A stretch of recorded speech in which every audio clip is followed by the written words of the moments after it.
에스겔서 16장 6절로 14절의 말씀을 함께 받들어 읽겠습니다. 7절로 14절입니다.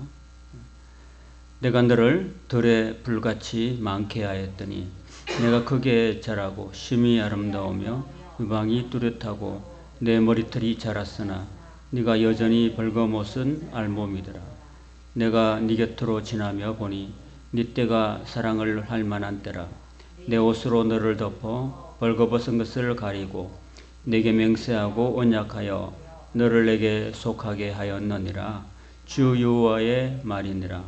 내가 물로 내 피를 씻어 없애고 내게 기름을 바르고 수놓은 옷을 입히고 물돼지 가죽신을 신기고 가는 배로 두르고 모시로 덧입히고 폐물을 채우고 팔고리를 손목에 끼우고 목걸이를 목에 걸고 코고리를 코에 달고 귀고리를 귀에 달고 화려한 왕관을 머리에 씌웠나니 이와 같이 내가 금 은으로 장식하고 가는 배와 모시우와 수놓은 것을 입으며 또 고운 밀가루와 꿀과 기름을 먹음으로 극히 곱고 형통하여 왕후의 지위에 올랐느니라.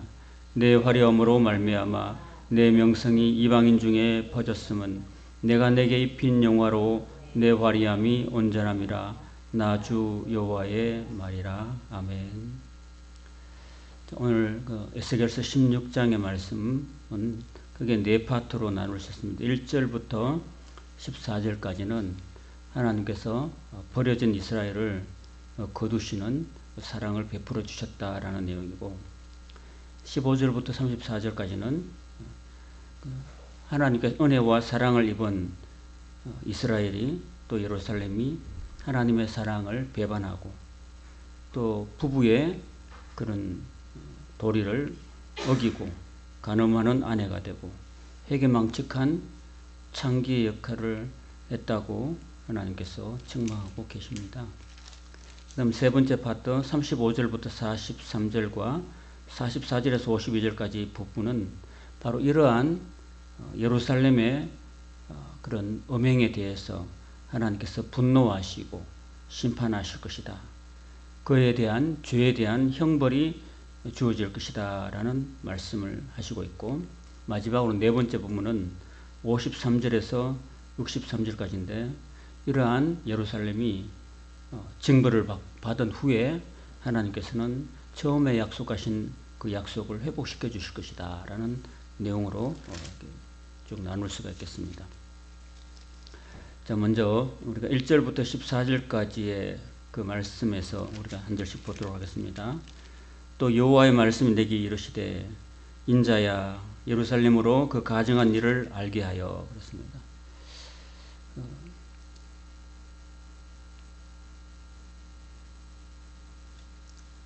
그 가증한 일이라는 게 뭐냐면요.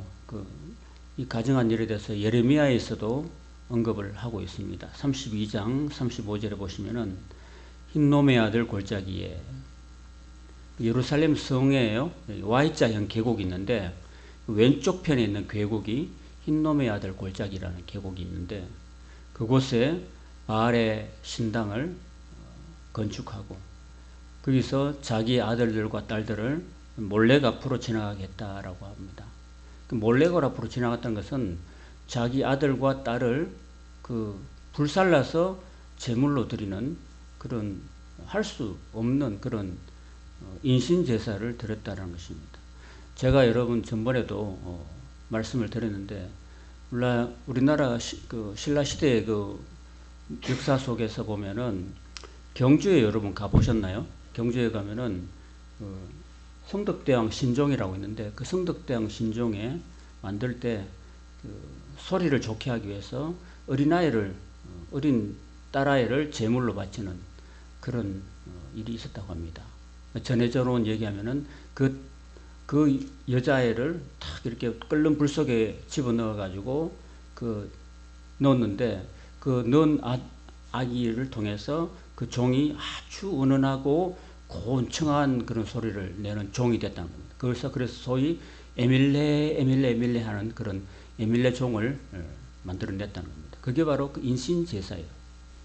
근데 하나님께서 명하시지 않는 그런 인신제사를 예루살렘 성 앞에서 이렇게 자기 아들과 딸들을 불 가운데로 지나가게 했다.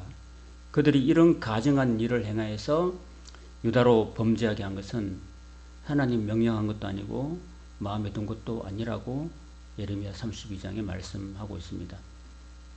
다시 에스겔서 16장 3절에 돌아오면은 이러길 주 여호와께서 예루살렘에 관하여 이같이 말씀하시되 네 근본과 난 땅은 가나안이요 내 아버지는 아모리 사람이요 내 어머니는 헷 사람이라. 그러니까 그들의 여러분 이 이스라엘 나라가 탄생할 때는요 사실은 저 갈대아 우르에 살던 아브라함이라는 사람을 불러내 가지고 이 가나안 땅에 정착시킨 거예요. 제일 처음에요.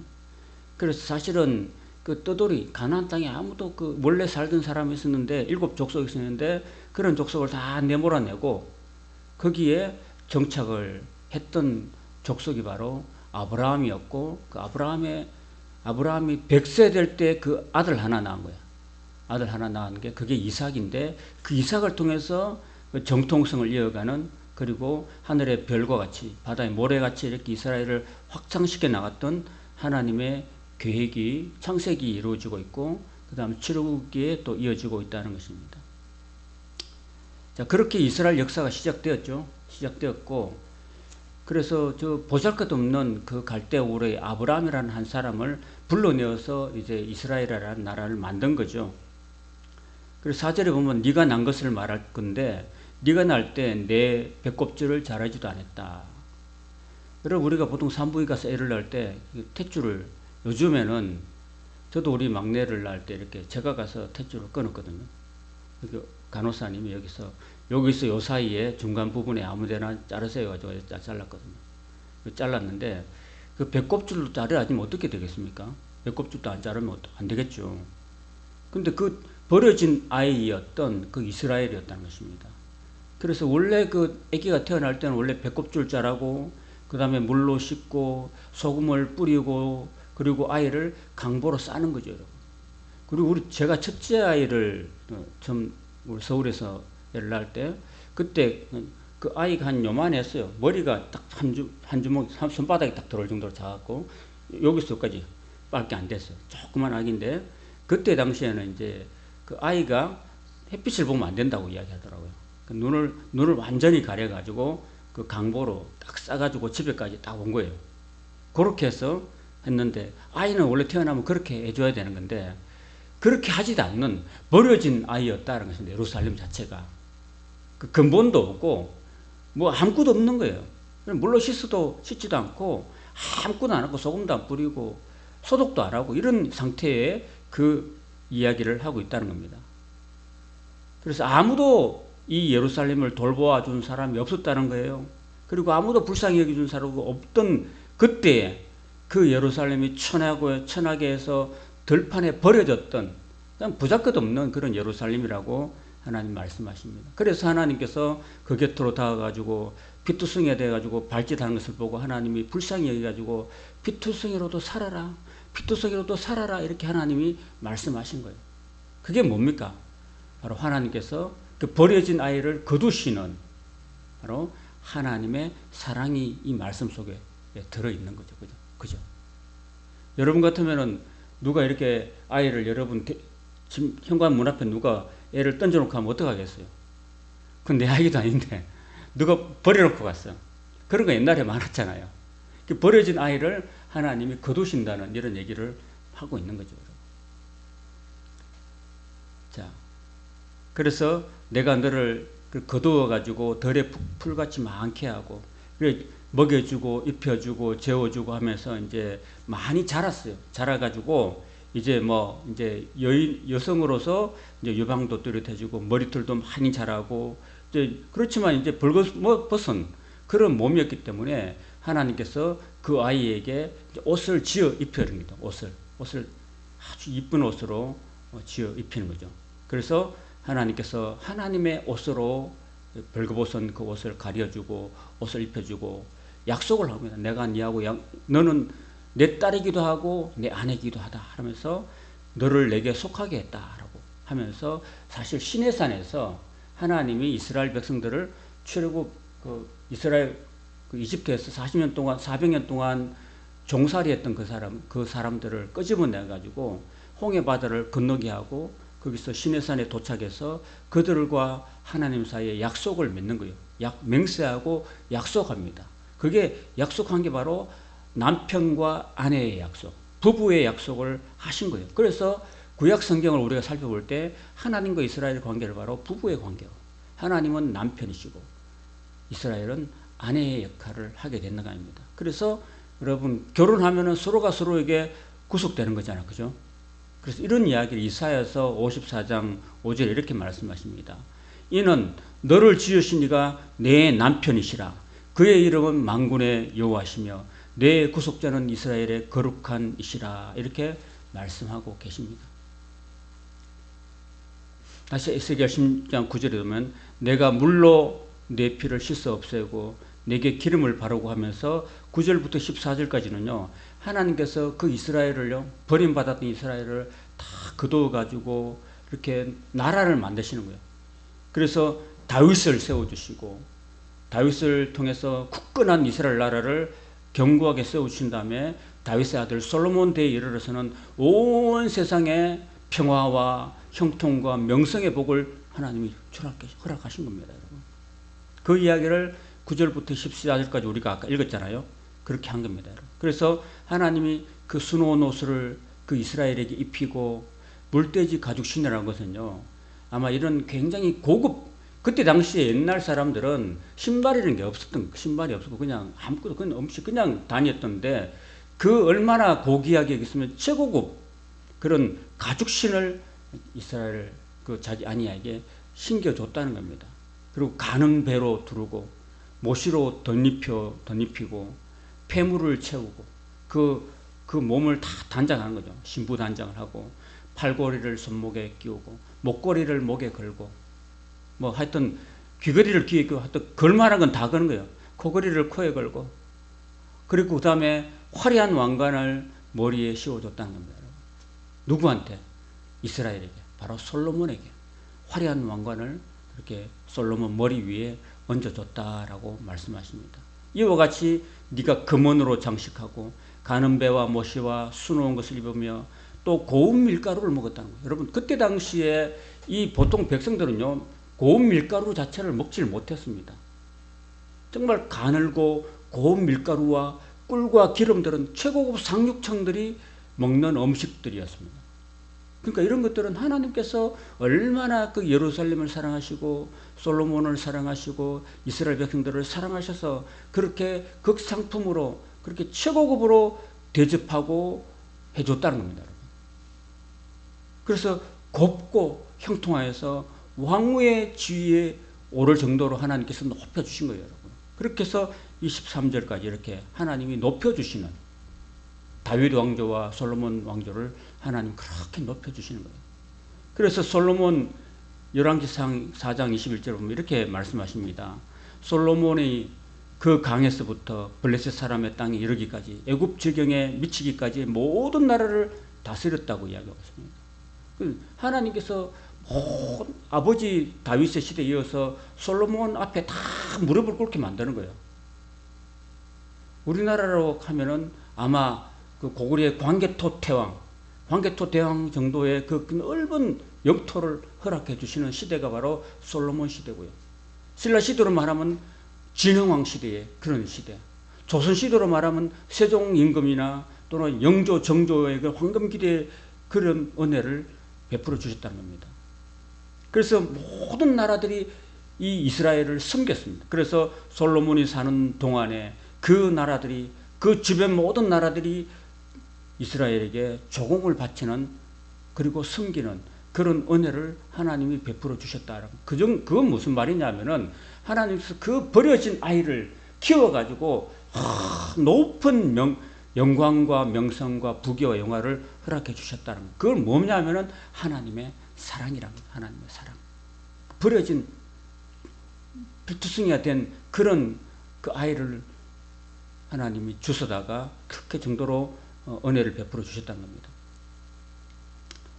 솔로몬이 얼마나 그 영광스러운 삶을 살았냐면요. 솔로몬의 하루 음식물은 가는 밀가루가 30고루고 굵은 밀가루가 60고루고, 뭐 가마니로 생각하면 돼요. 가마니.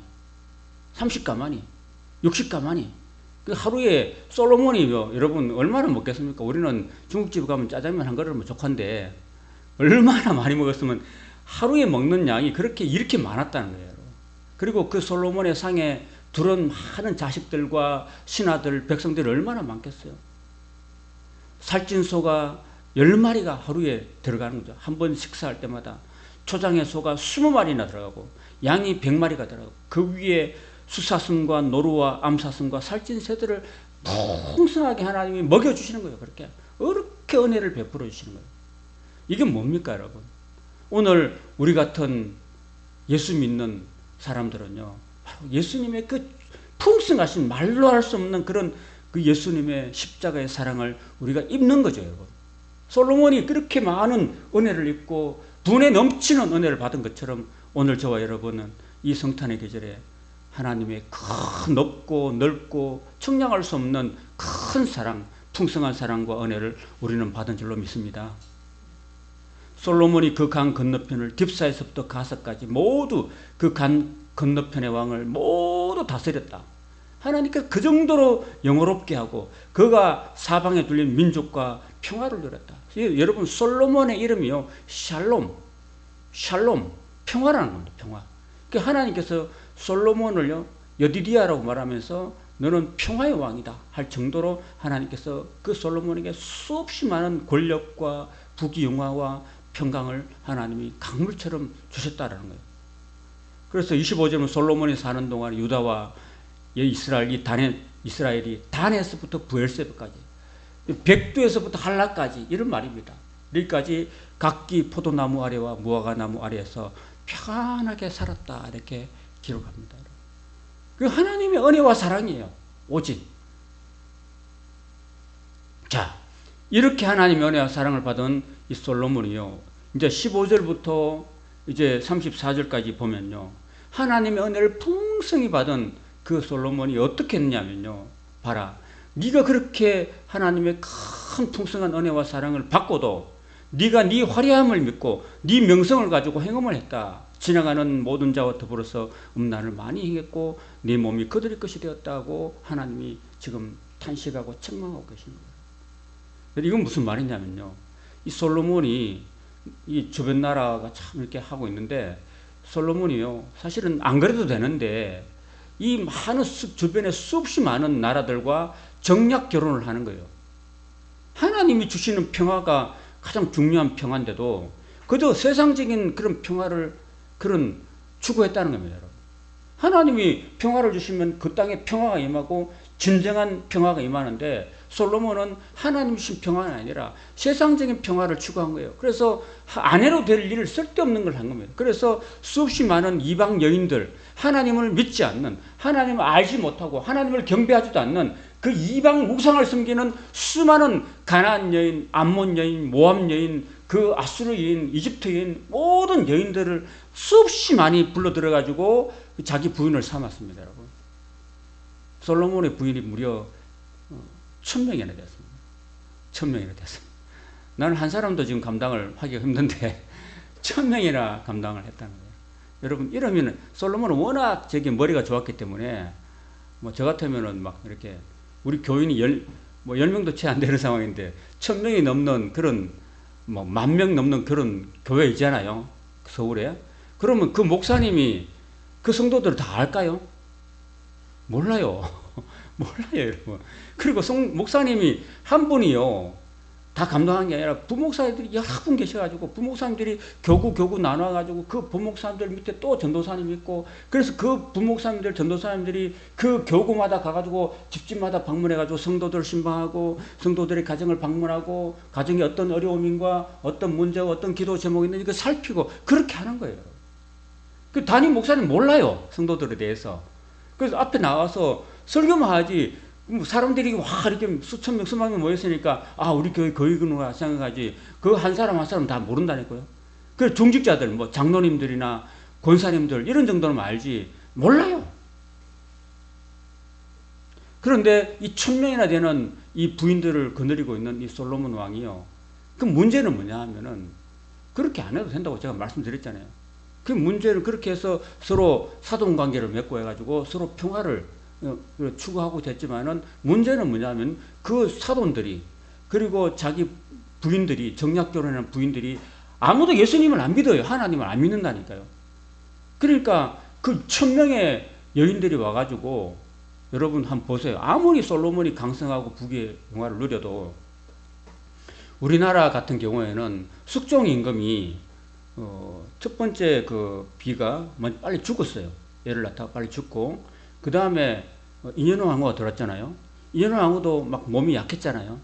인현왕 왕후도 제대로 애 하나 못 넣고 그래 돌아가셨잖아요. 그럼 장희빈이 들어왔어. 장희빈이 들어와가지고 경종을 낳았어요. 경종을 낳고 그 다음에 숙빈 채씨가 들어와서 연인군을 낳았습니다. 뭐 이 정도입니다. 이 정도. 그리고 그 많은 비빈들이 있고 뭐 여러 가지 있지만은 많이 못 누려요. 그래도 그 와중에서도 몇 안 되는 그런 그 후궁들 이런 사이에서 얼마나 그 암투가 궁중 암투가 심합니까? 안 그래요? 서로 막 죽이고 죽고 막 저주하고 막 자기 아들 왕세 올라고 막 온갖 그 암투를 다 벌이잖아요. 그죠? 근데 이 예루살렘에 들어왔던 1000명의 이방 여인들이 다 자기가 섬기는 신이 있는 거예요. 몰록을 섬기고 암몬을 섬기고 온갖 담무스를 섬기고 이런 여인들이 들어와가지고 솔로몬의 부인이 됐는데 그 부인들이 하나같이 전부 다 내가 섬기는 신전을 만들어주세요 이렇게 한 겁니다. 여러분. 그렇게 한 거예요. 그렇게 해서 이 예루살렘이요 우상단지가 됐습니다. 우상단지. 그래서 온갖 신전들 산당들 그냥 절간들 그냥 그 온갖 그런 우상들이 그 예루살렘에 그냥 팽배했다는 겁니다. 그 우상산이라 그래요. 우상산. 예루살렘 앞에 있는 산, 감람산 이런 산들이 다 우상의 산들이었습니다. 거기다가 온갖 그 이방 신상을 세우고 거기다 절하고 거기다가 예배하고 분향하고 이런 식으로 했다는 겁니다. 그걸 지금 하나님이 지금은 말씀하고 계시는 거예요. 여러분, 하나님이 주시는 평화가 진정한 평화인 줄로 믿습니다. 우리는 하나님만 우리의 참된 남편인 줄로 믿습니다. 여러분. 그리스도가 우리의 참된 남편이에요. 근데 이 예루살렘이 솔로몬 왕이 그렇게 아닌 겁니다. 하나님 주신 모든 금과 은과 부귀와 영화와 의복을 가지고 각색 산당을 꾸미고 거기서 온갖 행음을 했다는 것은요. 우상 숭배를 했다는 겁니다. 여러분. 영적으로 우상 숭배했다는 겁니다. 여러분. 하나님을 제대로 안 섬기고 온갖 세상의 것을 추구하면서 그렇게 살아갔다라는 이야기를 하고 있는 겁니다. 그게 구약의 역사예요. 구약의 역사. 왜 예루살렘이 망했습니까? 왜 사마리아가 망했습니까? 이런 우상 때문에 하나님의 진노를 산 거예요. 그래서 10계명에 그 1계명, 2계명 보면요. 나는 질투하는 하나님이다. 알아서 키워라. 이렇게 말씀하시거든 하나님이요. 나는 질투하는 하나님. 난 질투가 심하다. 너는 나 외에는 다른 신을 내게 두지 말아라. 너 나만 바라봐라고. 오빠 나만 바라봐. 이게 하나님 심정이에요. 그러니까 여러분 하나님은 정말 질투하시는 분이거든요. 여러분 하나님은 거룩하고 자비롭고 마음이 넓으시기 때문에 뭐 질투 안 하신 줄 알죠? 질투합니다 여러분. 질투하시는 하나님이라고 하나님 하신다니까요. 그 질투하시는 하나님 앞에서 온갖 이런 우상을 숨겼으니까 하나님이 가만히 계시겠습니까? 하나님이 진노하시죠. 온갖 남자 우상을 만들고 이런 식으로 행음하고 하나님이 앞에 막 온갖 우상의 향을 베풀고 뭐 이런 걸 가지고 하나님 베풀어 주신 걸로 그렇게 하고 자녀를 불살라서 제단에 드리고 이런 것들은 다 이방 신들이 이방 그 신전에서 행하는 일이었거든요. 하나님 그렇게 하지 않았습니다. 자녀들을 죽여서 우상에게 넘겨서 불 가운데로 지나가게 하는 이런 일들은 하나님이 생각지도 못한 그런 끔찍한 그런 우상 숭배의 모습인 것입니다. 그 음란을 행했다. 이 솔로몬의 우상 숭배와 악행에 대해서 또다시 하나님은 열왕기상 11장에 이렇게 말합니다. 솔로몬 왕이 바로의 딸 외에 이방의 많은 여인을 사랑했다고 그랬습니다. 하나님이 싫어하시는 일이에요. 암몬과 모압과 에돔과 시돈과 헷 여인 이런 여인들을 많이 불러들었어요. 뭐 하나 둘만이 아니라 수백 명, 천 명까지 불려들여가지고 그렇게 했다는 겁니다. 여호와께서 일찍 이 여러 백성에 대하여는 하나님은 이스라엘 자손에게 말씀하신 너희들은 그들과 통혼하지 말라고, 그 안 믿는 그 족속들하고는 결혼하지 말라고 하신 이유가 있어요. 그건 뭐냐 하면은 그 반드시 그 딸들이 그 남편의 마음을 돌려가지고 하나님을 떠나게 된다는 이야기를 하나님 하고 계시는 거예요. 그래서 우리 그 교회 다니는 성도들의 자녀들은요, 아직도 그 우리 성도님은 다 자녀들 다 이제 출가시켰잖아요. 그죠? 결혼시켰는데, 이제 앞으로 그 태어날 우리 후손들은, 그죠? 우리는 그렇게 해야 됩니다. 일단 우리가 안 믿는 그런 사돈하고 관계를 맺어서는 좀 힘들어요. 왜냐하면은 우리 아이들이 안 믿는 사돈하고 믿지 않는, 교회도 안 다니고 이렇게 하는 사람하고 결혼해놓으면요, 내 자식들이 힘들어요. 교회도 못 가는 거예요, 사실은. 주일날 되면 교회를 가야 되는데, 안 믿는 신랑이나 안 믿는 아내가 있으면요, 교회 못 가요. 못 간다니까요. 또 낚시하러 가야 되죠. 골프 치러 가야 되죠. 뭐 하러 가야 되죠. 그러면서 교회 못 가요. 그 교회를 하루 이틀, 한 주, 두 주 안 가다 보면 결국은 하나님과 멀어지게 되고, 결국은 하나님과 덩지게 되는 그런 길을 걸어가기 때문에, 그 너희들은 꼭 이런 너희들 가운데서 믿는 자녀하고 결혼시키라고 하나님 말씀하시고 있고, 그 아브라함이요, 그 100세에 난 이삭을 결혼시킬 때요, 가나안 여인들, 안 믿는 가나안 여인들, 자기는 가나안 땅에 살고 있으면서도 안 믿는 가나안 여인들 중에서 자기 아들의 아내를 택하지 않고 그 엘리에섹이라는 자기 종을 불러가지고 저 바단 아람까지 외삼촌 집에까지 가가지고 거기서 그 믿는 그런 그 딸을 데리고 옵니다, 여러분. 그렇게 한 이유는 뭐냐 하면은 이 가나안 땅의 그 여인들, 하나님을 알지 못하는 여인들하고 결혼하면 반드시 하나님을 떠나게 되고 하나님을 덩지게 되고 불신신앙으로 떨어진다는 걸 하나님 아시기 때문에 그렇게 한 거예요. 그래서 아브라함이 저 멀리 바단 아람까지 저 먼 땅에 가지고 그 이삭을 위해서 그 아내를 데려옵니다. 아내를 데려와요. 그 아내도 따라옵니다, 거기서. 그렇게 해서 결혼시킵니다. 그래서 이삭이 그렇게 그 리브가하고 결혼하는 거죠. 리브가. 그래서 야곱과 에서를 낳고, 그 야곱과 에서가 또 12아들을 낳고, 이렇게 해서 그 믿음의 계보가 이어지는 겁니다. 이어지는 거예요. 그래서 그렇게 쭉 이어지면서 다윗시대까지 오고, 솔로몬이 이어서, 그 다윗의 후손으로 예수님이 오시게 되는 거죠.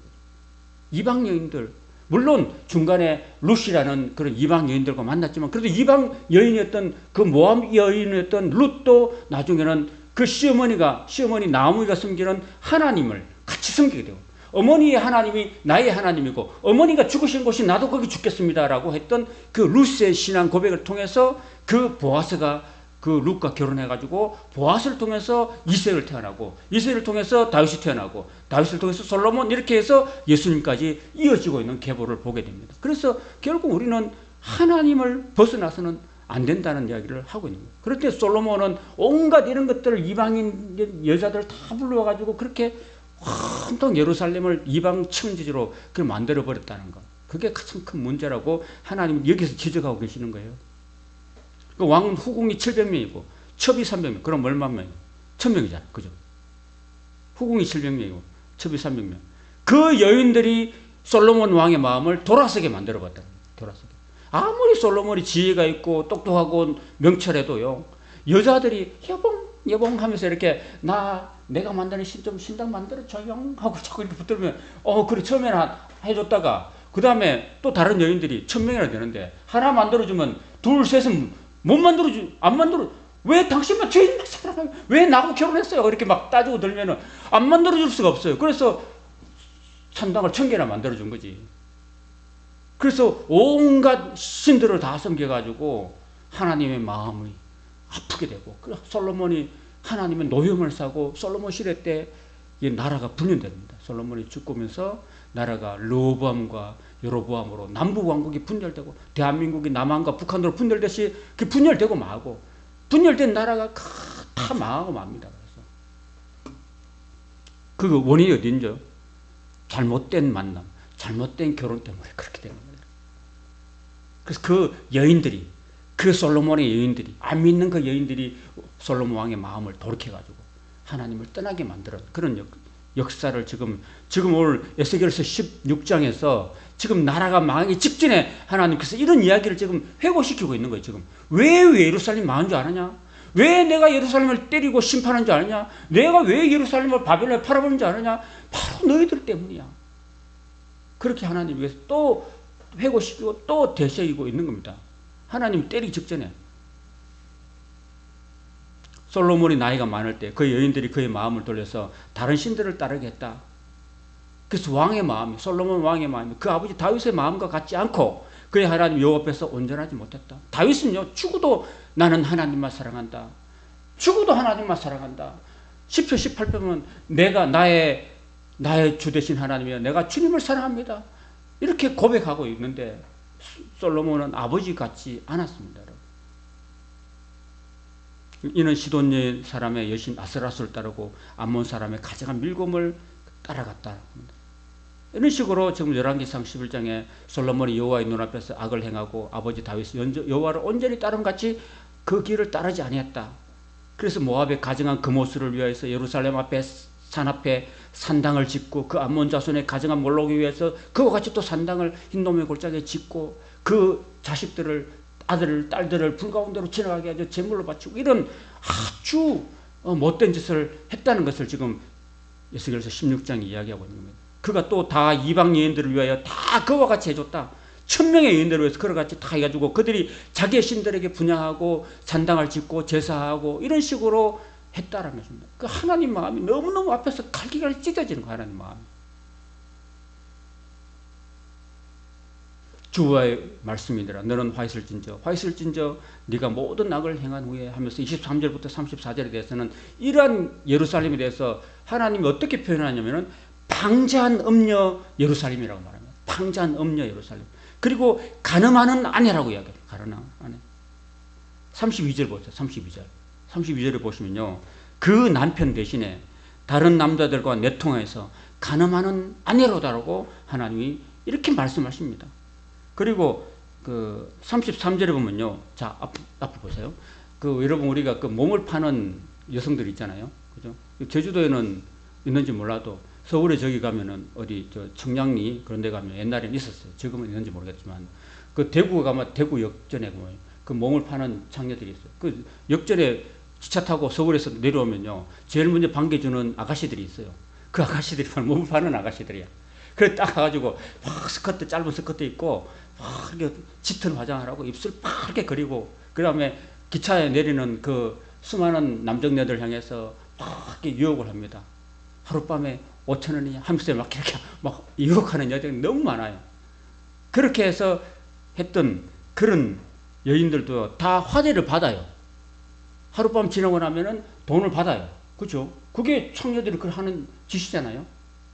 그래서 그 돈으로 이제 포주한테 돈을 주고 지 얼마 받고 이렇게 해서 그 하루하루 먹고 살아가는 그런 직업 여성들인데 이 직업 여성들도 이렇게 돈을 받고 하는데 하나님은요 예루살렘을 향해서 어떻게 말씀하시면 그 여인들도 화제를 받고 하는데 너는 어떻게 된 창기인데 돈을 지불하면서 남자들을 산다 이거예요.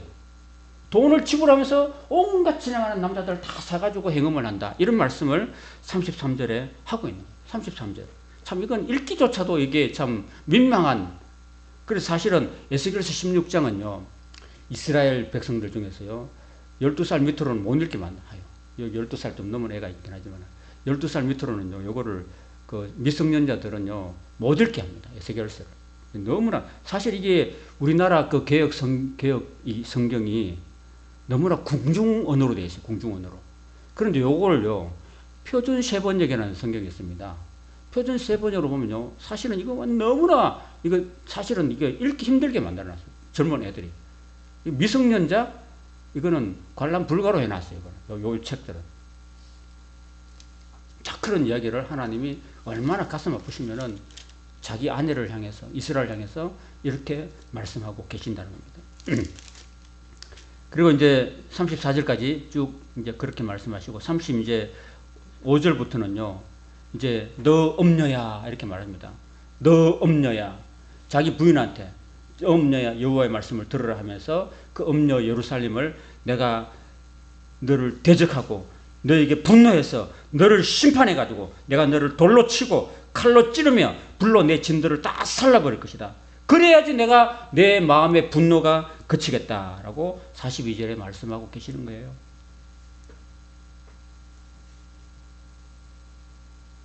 자, 이런 식으로 쭉 이어지고 있고, 마지막 부분 이제 53절에서 63절에 보시면요. 이제 이런 잘못을 네가 했으니까 네가 반드시 너는 너의 죄에 대한 벌을 다 받을 것이야. 그래서 결국은 6년이 지난 후에 주전 586년에 하나님께서 갈대아 군대들, 바벨론 군대들을 수십만 명 데려와서 짓밟아 버립니다. 예루살렘을 다 불태우고, 여기 불태운다 그랬잖아요.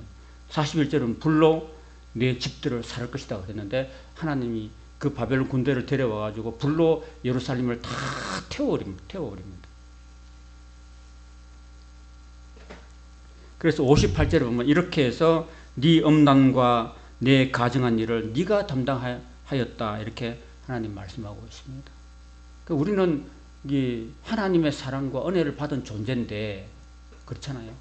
우리는 하나님 모르고 지내다가 이제 하나님을 알게 되고 예수님의 사랑을 알게 되고 예수님이 우리의 구세주가 되고 우리가 예수님과 함께 죽고 예수님과 함께 다시 살고 우리 이름이 하늘에 올려졌고 우리는 지금 적어도 하늘에 속한 그런 하늘의 백성이라는 사실을 하나만 해도 우리는 하나님의 큰 은혜를 받는 존재인데 그런 하나님의 큰 은혜를 받고서 또다시 세상을 향해서 나가면 안 된다는 거죠. 그죠?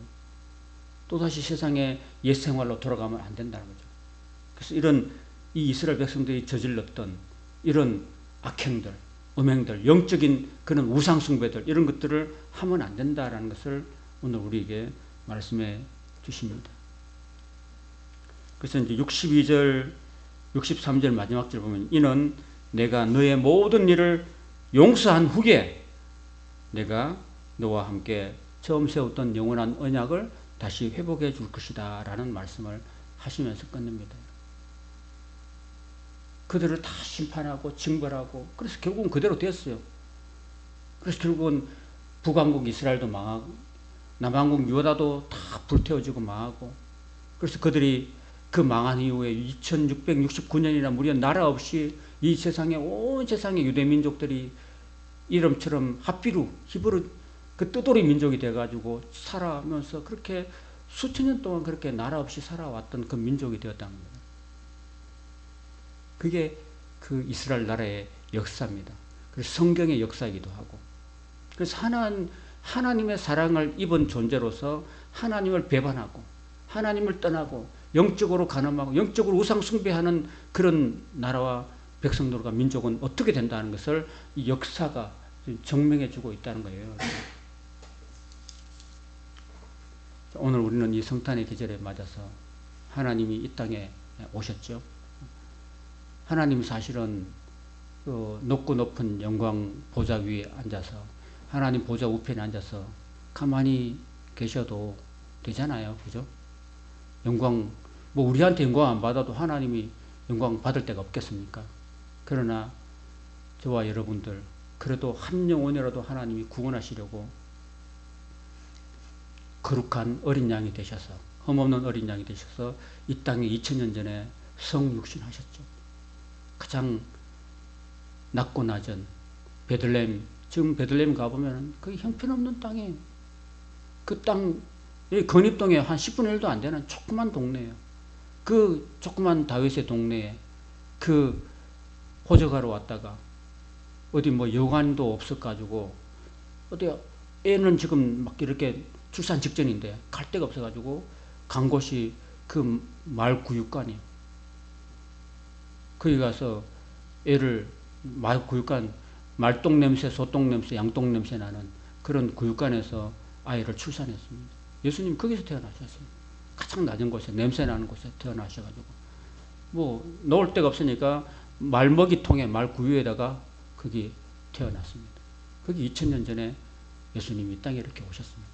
가장 낮게 오셔가지고 33년 동안 소년 가정으로 사시고 동생들을 거느리고 홀어머니를 모시고 효도하고 그리고 공생의 3년 반 동안에 하나님 말씀을 전하시고 가난한 자, 병든 자, 소외된 자, 귀신 들린 자, 세리와 지인들과 함께 친구가 되시다가 결국은 우리 모든 인류의 모든 죄를 다 짊어지시고 십자가에서 자신의 몸과 피를 다 흘려주셨습니다. 그리고 저와 여러분들 구원해 주신 줄로 믿습니다. 그 주님의 사랑을 받은 우리는 그저 믿기만 하면 되는 거죠. 하나님의 사랑을 받는 비결은 그 하나님이 나를 위해서 죽어주셨고 나와 함께 부활하셨다는 사실을 그냥 마음으로 받아들이면 돼요. 그리고 그 주님이 나의 삶을 이끌어주시는 구주로 내 삶의 중심에 모셔드리고 내 마음에 모셔드리고 그 주님을 나의 삶의 주인으로 모셔드리고 그 주님의 말씀에 순종하고 믿고 순종하면서 살아가는 하루하루 삶이 될 때 하나님은 그 인생을 복 주시고 이 땅에서 복을 주시고 또 영원한 하늘나라도 우리에게 기업으로 주실 줄 믿습니다. 이 성탄의 계절에 이런 하나님의 귀한 사랑과 은혜가 여러분 위에 여러분 가정 위에 자녀 손들을 임하시기를 주님의 이름으로 축원합니다. 아멘.